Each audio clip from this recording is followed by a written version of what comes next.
이득이 나니까. 5만 원만 쓰는 건가?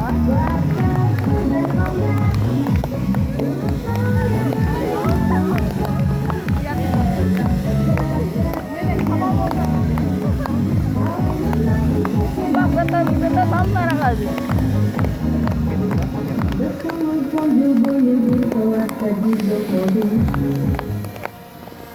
Şunlardan tepemesi taklatta boyunma.